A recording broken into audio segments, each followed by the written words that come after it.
শুভ জন্মদিন সাকিব আল হাসান। কারো কাছে বাংলার জান, কারো কাছে বাংলার প্রাণ, কারো কাছে ক্রিকেটার হওয়ার অনুপ্রেরণা, কারো কাছে সাকিবের দেখা পাওয়ায় যেন অসাধ্য সাধনা। যার খেলা দেখার জন্য এখনো অপেক্ষায় থাকে কোটি কোটি ভক্ত। বাংলাদেশের ক্রিকেটকে ভিন্ন উচ্চতায় নিয়ে যাওয়ার পেছনে যার একক ভূমিকা সবচেয়ে বেশি, সেই সাকিব আল হাসানের জন্মদিন নিয়ে থাকছে প্রতিবেদন। মাগুরায় জন্ম নিয়েছিলেন ফয়সাল, তবে ক্রিকেটার হয়ে বনে গেলেন সাকিব আল হাসান। দেশের ক্রিকেটে বড় ক্রিকেটার বলতে যা বোঝাতো তা ভেঙে চুরে এমন পর্যায়ে নিয়ে গেলেন, তুলনাটা যখন দেশে নয় শুধু বিশ্ব সেরাদের সাথেই সম্ভব। 2006 সালে আন্তর্জাতিক ক্রিকেটে অভিষেকের পর থেকে 17 বছর ধরে তিনি মাঠ ও মাঠের বাহিরে অসাধারণ অর্জন করে চলছেন।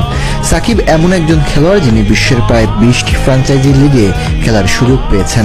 IPL, Big Bash, CPL, PSL, BPL বা এলপিএল যে কোনো বড় টুর্নামেন্টে সাকিবের পদচারণা ক্রিকেট প্রেমীদের মন জয় করেছে। সাকিবের বিশেষত্ব তার অলরাউন্ড দক্ষতায়। ব্যাট হাতে কখনো বলের হাল ধরেন, কখনো বল হাতে প্রতিপক্ষকে চাপে ফেলে দেন। 2019 বিশ্বকাপে বাংলাদেশের সেরা পারফরমেন্সের পেছনে তার অবদান অমূল্য। টেস্ট, ওয়ানডে ও টি-20 তিন ফরম্যাটেই আইসিসি র্যাঙ্কিংয়ে 1 নম্বর অলরাউন্ডার হিসেবে শীর্ষে পৌঁছানো একমাত্র ক্রিকেটার তিনি।